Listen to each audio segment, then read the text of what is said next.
enormous fire burning in 3 different cities, prompting more evacuations tonight. And the fire in Washington's Methow Valley is now the largest in the state. It is threatening homes tonight. The Carlton Complex fire has burned at least 18,000 acres in Twisp, Pateros, and Brewster, but officials say that 18,000 acre estimate is probably very low. It started as 4 different fires burning in Okanogan County. They've now combined into one massive wildfire. The flames are causing multiple evacuations now across the state. KREM 2's Sean Chitnis is live tonight with the latest on this. Sean. Jane, for much of the evening, the smoke in the sky has been catching our attention, but now with darkness, that is changing. As you look over my shoulder, you can see it is the flames on that ridge that are illuminating the sky. And just in the hour that we have been at this location, we have seen those flames intensify, clearly a sign that the fire is getting larger. And we know the fire is much larger, but unfortunately, we don't have an idea on the exact size. Staff at the command center tell us it's hard to get a sense of just how big the fire is on the ground and also up in the air because of the smoke, so it's hard for them to move around, and so they don't have an exact estimate of the size. The command center is also without power like much of the area, so that's making it even more of a challenge. We can also tell you that it's very difficult to get any gas right now. We're seeing more flames on the hills around us tonight, along with smoke still continuing to cover the sky. Major roads in the area are also closed, both Highway 20, which is what we're along, as well as Highway 153, which is just south of us. We caught up with one woman who was trying to get back to her home south of one of these roadblocks. And we've been fighting fires here for like 4 or 5 days, and you know, please just let me go check and see if I still got a home. How many homes are kind of on your street or on your block? And she's telling us she's heard more homes are destroyed, and while we only know that 2 are gone, those are the 2 that the command center can confirm. Just based on what we're hearing, there is a likelihood that many more homes have burned, and as this fire continues to expand, the likelihood that more homes have also been lost will go up. At this point, we are waiting for an update from the command center on the exact size of the house and on the damage that has been done. We will get that tomorrow morning when they have their next briefing at 6 a.m. Reporting live tonight, Sean Chitnis, KREM 2 News. It really looked like, you know, the cauldron of hell. The cauldron of hell is what folks are talking about. This exploded to one of the largest fires burning in Washington, happened in just one day, forced a whole town to evacuate, and at last report destroying dozens of homes, just devastating the town of Pateros. The Carlton Complex fire burning about 28 square miles. This is in the Methow Valley with no end in sight. If you're not by your TV, definitely want to take a look right now. A woman named Jennifer sent us several photos from her sister Natalie. She took these pictures in Brewster. Now, it really just shows the scale of what crews are dealing with right now. The Okanogan County Sheriff Frank Rogers did say Brewster should be okay though, but you can obviously see how scary that situation can be out there with that fire so close to town. And here's another one from a viewer. Take a look at this. As people, of course, just fleeing the area, trying to get away from this, and you can see the fire burning there in the distance. That's right, Sten. I'm here at the command center, which is Liberty Bell High School in between Twisp and Winthrop. And we wanted to take a moment to give you a sense of just how large this response is. Take a look at all of these different fire trucks and other vehicles that have made their way from across the state to help with the response here. KREM 2 News at 6 starts now. Good evening, and thank you for being with us. I'm Roddy Shaw. At least 80 homes are lost, nearly 170,000 blackened acres now in the Carlton Complex fire in central Washington. The fire exploded overnight to nearly 9 times its original size. It roared over hillsides and down into the town of Pateros, causing heavy damage and destroying numerous homes. The concern now is switching to other towns nearby. The fire moving closer to Brewster and Malott to the east. And we've started an effort to send help to the people and communities affected by this terrible disaster.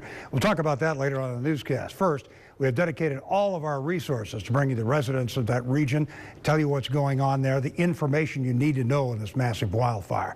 First, we want to get you down to the front lines. I want to go to Jane McCarthy, who is field anchoring our live team coverage tonight from Pateros. Jane?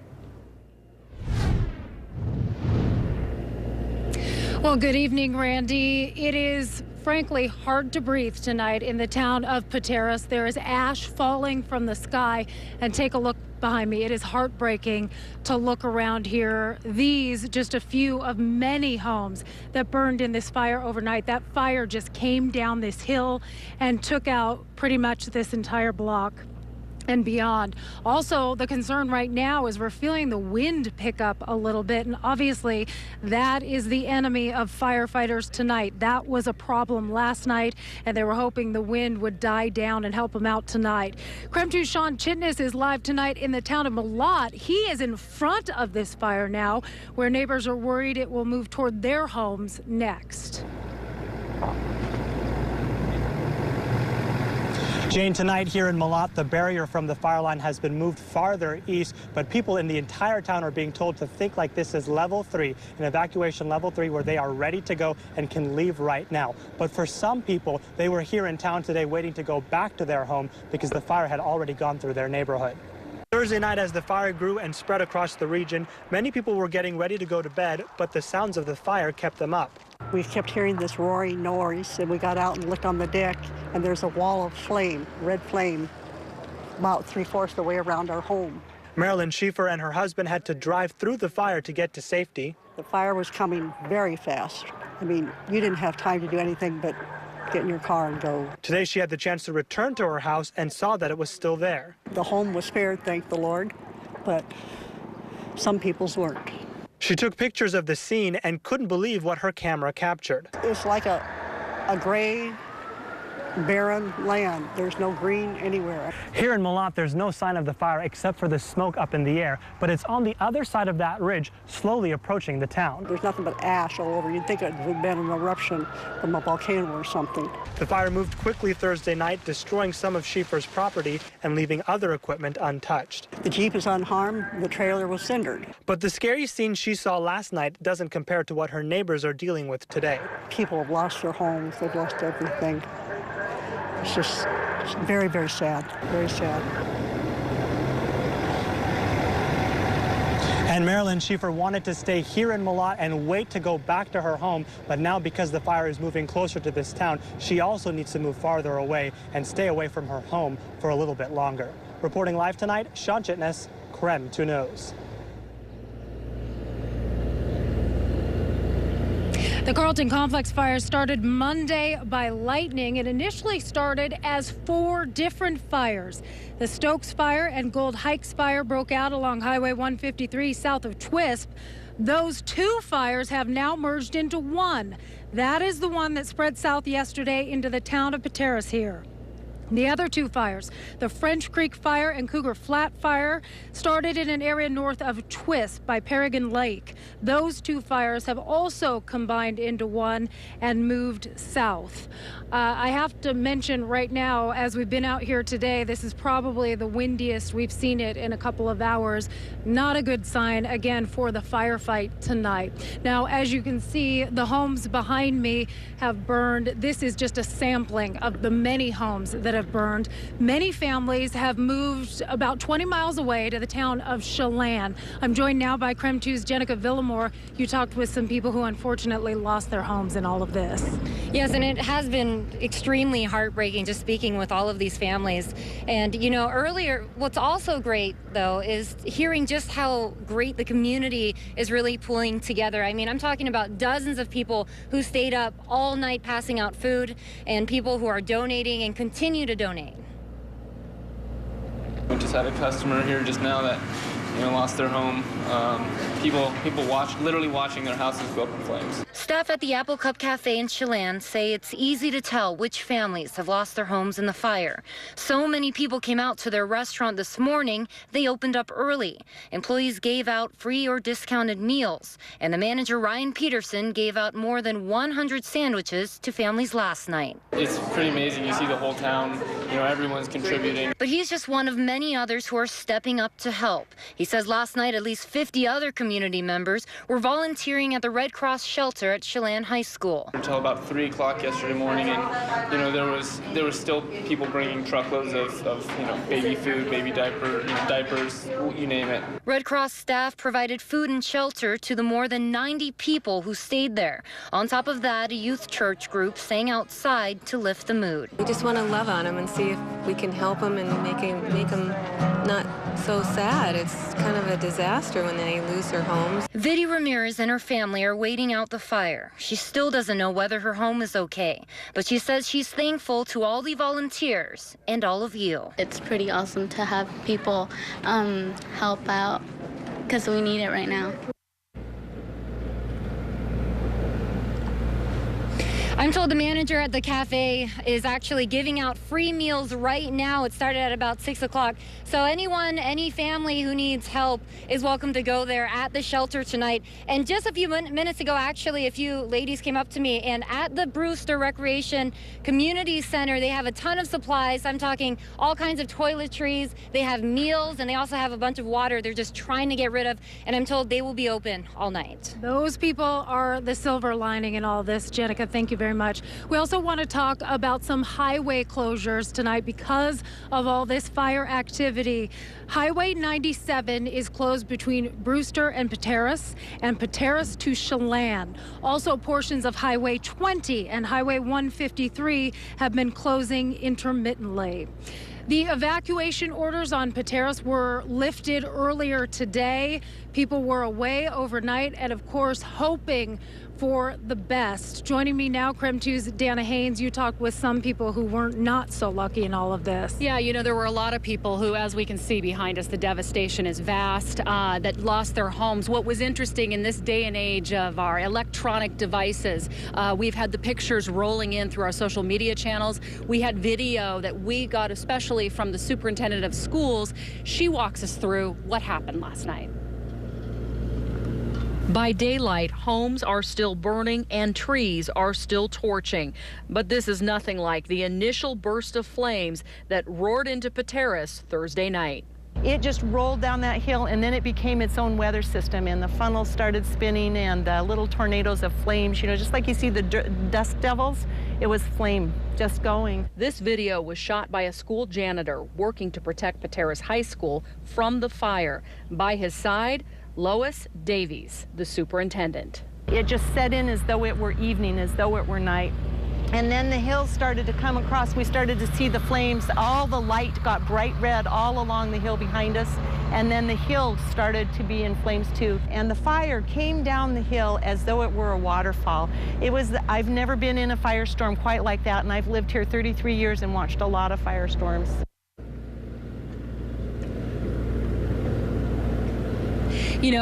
Watching that video, watching those still pictures, which, by the way, we need to thank one of our viewers, Marky Clary, who I met down in this town, and she shared a lot of still pictures with us. It's interesting, Jane, it's almost been 24 hours. The first picture she snapped last night was at 6:47 as they started to see just the glimmer of smoke and flames on top of the ridge that's just directly to our left. And then that hellacious devastation happened within minutes. So it's been a horrific 24 hours, and we were going to continue to watch the progress in this town as they try to recover. Absolutely, Dana. Thank you very much. And as we mentioned, things happen so quickly in all of this. We want to talk about some more damage we're hearing about. Flames from this Carlton Complex fire destroyed the main lodge at the Silver Spur Resort early this morning. The owner tells us it burned to the ground. The lodge, though, he says, is fully insured. He plans on rebuilding. He also believes about 6 of the 35 homes in that resort were also lost to the flames. Also, as of about 4 o'clock this afternoon, 911 services are down in Winthrop and Twisp because of these fires. This is very important to note because you can't call 911 if you need the fire station or you need police. You need to dial that 1509 and direct number. 911 is not in service right now. Also, there are several Red Cross shelters set up because of so many people displaced. One of them is at the Cornerstone Christian Fellowship Church in Omak. That's for evacuated residents in Pateros, Brewster, and other areas. We keep adding to them.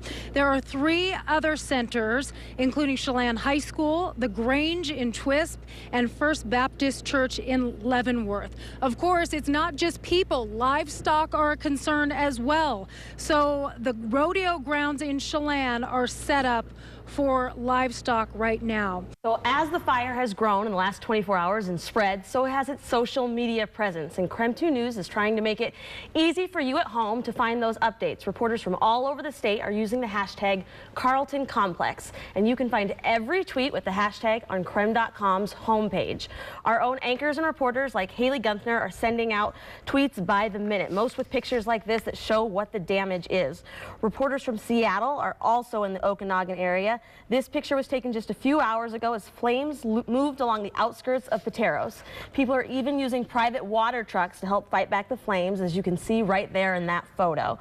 Journalists are also using the Carlton Complex hashtag to show you where roads are closed all over the region. That's another thing that's changing minute by minute, and though the roads may be closed, you can still see that smoke plume from all over the area. And in the last few minutes, we've received these pictures on Twitter. These are being tweeted by a photographer from Seattle. That right there is the outskirts of Malott, where flames are starting to close in and come down that hillside. They're also expanding evacuations, and all of this information can be found on Twitter, but you don't need Twitter to see all these images. Just head to KREM.com again.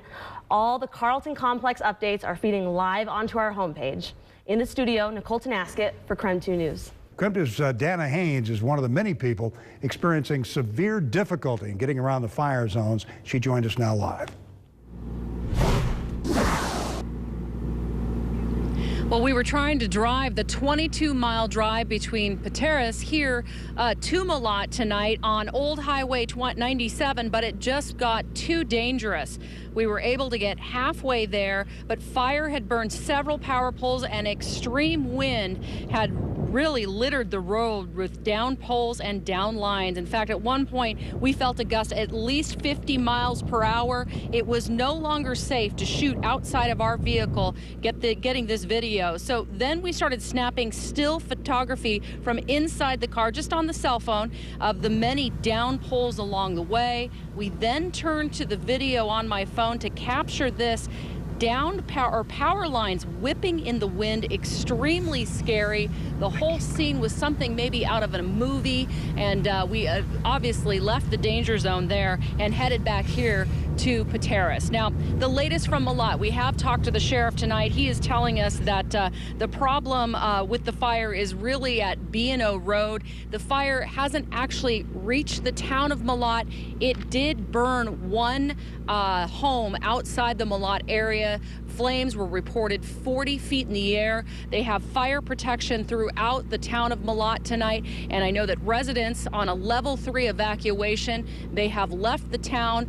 They are likely anxious tonight trying to get back to town, and they're hoping to do that by daybreak. I'm Dana Haynes reporting, KREM 2 News. Thank you, Dana. As we've said, this fire has burned about 170,000 acres. That's about 264 square miles. For example, Lake Coeur d'Alene in North Idaho is about 33,000 acres. So this fire is more than 5 times the size of Lake Coeur d'Alene. This thing is huge. We're hearing from people evacuating in the Brewster area, and that's where KREM 2's Jenica Villamore has spent tonight. What's the latest there, Jenica? According to the police chief in Brewster, the town is at a level 1 evacuation, which means you're not required to leave, but you are asked to be packed. Now, just to give you an idea of what we saw earlier, take a look at this video that we shot. Now, this is just south of Pateros. Flames have burned down to the highway. That's Highway 97 there. Then over in Brewster, about 8 miles north, we saw these flames on the other side of Hospital Hill. Now just take a look at that. It appears to be heading toward this homeowner's property on 7th. We found him and some of his friends who were using a tractor to help clear the debris around his property, just anything he could to protect his home.